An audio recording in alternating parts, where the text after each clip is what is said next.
At the start of the playoffs, we had 16 teams competing in the first round for a chance to make the conference semifinals. Now, with the first round being wrapped up, we know what teams advanced and the tough reality of the teams that lost now have to face. Let's not waste any more time and dive right in. The Suns made the push all your chips in move by trading for Bradley Beal this past offseason. As a result, they had the expectations to be a legit contender. Well, let's just say they showed in their first round loss to the Timberwolves they are far away from being a legit contender. The lesson we learned was the Bradley Beal trade was a mistake. After their second round loss to the Nuggets in the playoffs last year, it was clear what the Suns' problems were. They needed role players around KD and Devin Booker that complemented their skill sets and to improve their bench unit. Trading for Bradley Beal is the complete opposite of that. KD, Devin Booker, and Beal are great scorers but are best with the ball in their hands, and all of them shoot most of their shots in the mid-range. Since that's the case, they don't complement each other at all, and that's not even the worst part. KD, Booker, and Beal are going to make over $49 million for the next couple of seasons, taking up majority of the Suns' cap space. This massively restricts the Suns' ability to get better role players around KD, Booker, and Beal, and even if they wanted to trade Bradley Beal, they can't because his contract is huge and he has a no trade clause. So Beal controls where he goes and no team wants to take on his contract. He is basically untradeable. The Suns are stuck with this trio with no way to really improve this roster, and they are stuck as at best a second round exit in the playoffs. The Pelicans finally had a season of Zion and Brandon Ingram being healthy. It seemed injury luck was finally in their favor. Then Zion hurts his hamstring in their first play-in game against the Lakers while he was having a dominant performance. They still find a way to beat the Kings in the second play-in game. Later, it was announced Zion's hamstring injury would make him miss their entire series against the Thunder, and as expected, the Pelicans lost. The lesson we learned is in order for the Pelicans to be a legit contender, they have to get rid of Jonas Valanciunas. Now, he's not a bad starting center, but he's not good enough to be a starting center on a legit contender. He's not good protecting the rim. Jonas does not have good foot speed. He moves like his feet are in concrete, which makes him a liability to guard in space. And Jonas can shoot from deep. He's really not much of a floor spacer, which the Pelicans need to have around Zion. Now, I understand this type of player is hard to get. If the Pelicans can find a center that is a solid to good shooter from deep and good defending the rim, they need to sign that man or trade for that man immediately. After a first half of the season that was up and down, post-trade deadline, the Lakers were playing as one of the best teams in the NBA. After beating the Pelicans in the first play-in game, they seemed to finally figured it out.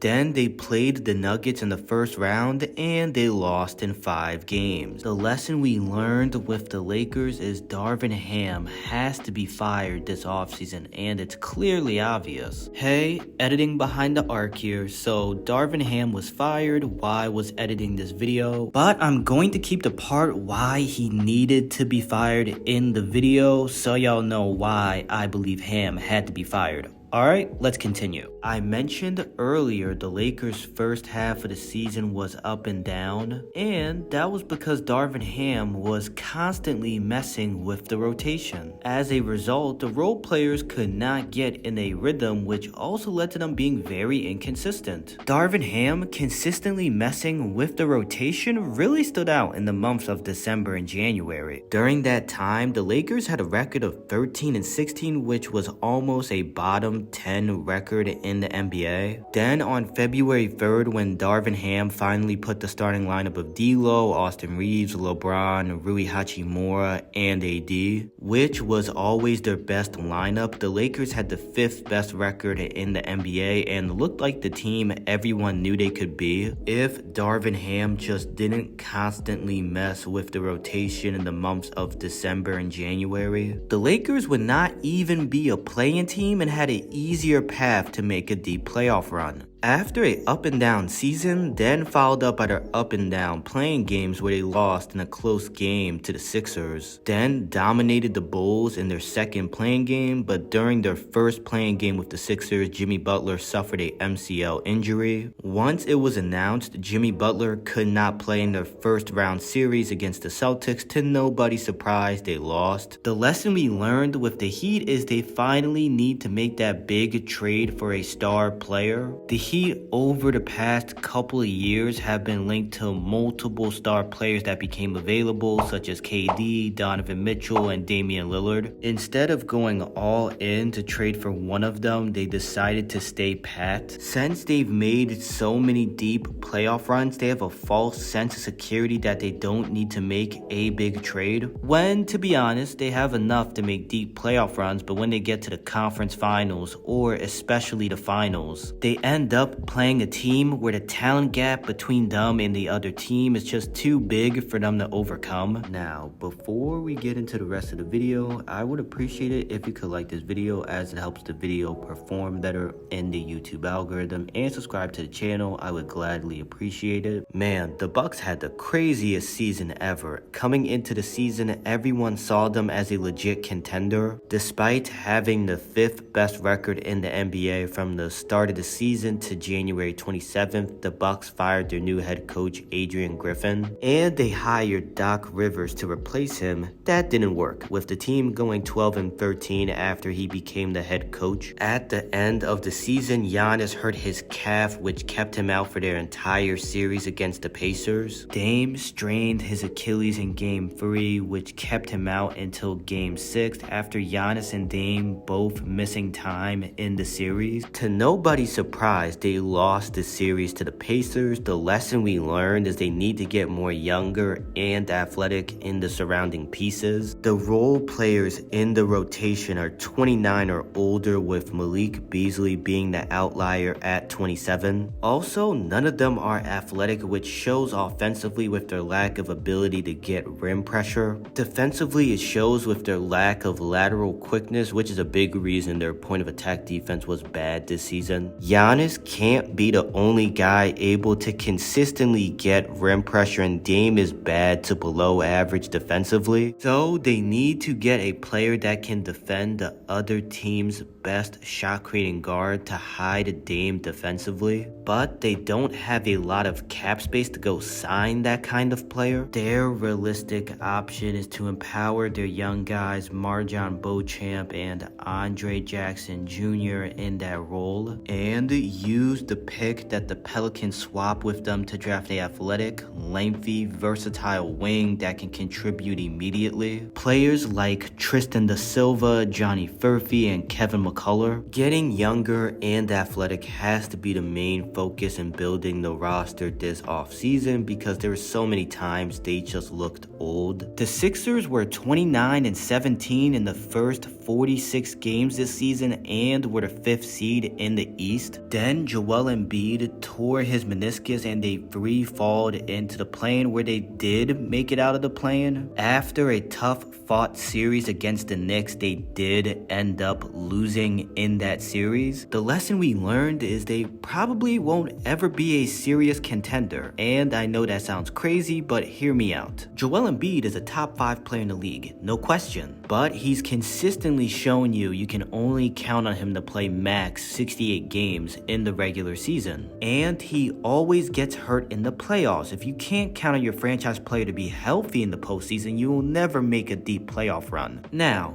yes, they will have a lot of cap space in this offseason, but this free agency class is bad when it comes to having star players. Paul George is the only star player that I see actually being on the market, and maybe the Sixers can sign him, but I doubt it. And they need a Paul George level player or somewhere around that to really elevate them in being in serious contender conversations. Since the Sixers won't get that kind of player, they'll be stuck in that tier of teams that's really good in the regular season but will always be a second round exit. This season, entering the 4th year of the Kawhi and Paul George era, the Clippers pushed every chip they had left to the table by trading for James Harden 3 games into the season, and things started off rough, losing all of the first 5 games of Harden being on the team. Then they were playing like a legit contender, having the best record in the NBA from December 2nd to February 5th. Then in the months of February and March, they were playing like a barely above average team. Then Kawhi injured his knee at the start of April, causing him to come into their series against the Mavs only 50% of himself, and after they put up a good fight, they just came up short. The lesson we learned with the Clippers is their championship window is closed. As I just mentioned, it's been 4 years since Kawhi and Paul George came to the Clippers. The belief at the time was they would make multiple conference finals and finals appearances, but they haven't. The Clippers have only made 1 conference finals in the Kawhi and Paul George era. And the main reason why is, besides the 2019 playoffs, Kawhi has gotten hurt in every year the Clippers made the playoffs. Even the year they made the conference finals, he didn't play because he tore his ACL in the second round against the Jazz. Now they traded for James Harden, and counting this year, the Clippers had 5 chances to make the conference finals or the finals, and they couldn't do it. Kawhi's injury prone, and him, Paul George, and James Harden are aging, and the West is only getting better. The Clippers had chances, but their championship window has come and passed them by. The Magic this season surpassed all expectations. Despite being a really young team, they ended up being the 5th seed in the East, and they put up a good fight against the Cavs, but ultimately they lost the series as a lot of people expected. The lesson we learned is the Magic need to get more shooting without sacrificing their defense. The Magic all season were not a good shooting team from deep, and that weakness revealed itself in the playoffs. Since the Cavs were daring them to shoot, that gave Paolo and Franz no space to get to the rim or get to their spots in the mid-range. The Magic need to surround Paolo and Franz with shooting in order for them to be their best, but they can't sacrifice their defense. The Magic's phenomenal defense was the reason they were so good this season, and it's the identity they built. They need to get guys that are good shooters from deep but are also average to above average defensively. So what makes them special, which is their defense, doesn't go down. I appreciate you watching this video. Let me know in the comments your biggest lesson learned about any of the teams that lost in the first round. See y'all in the next one.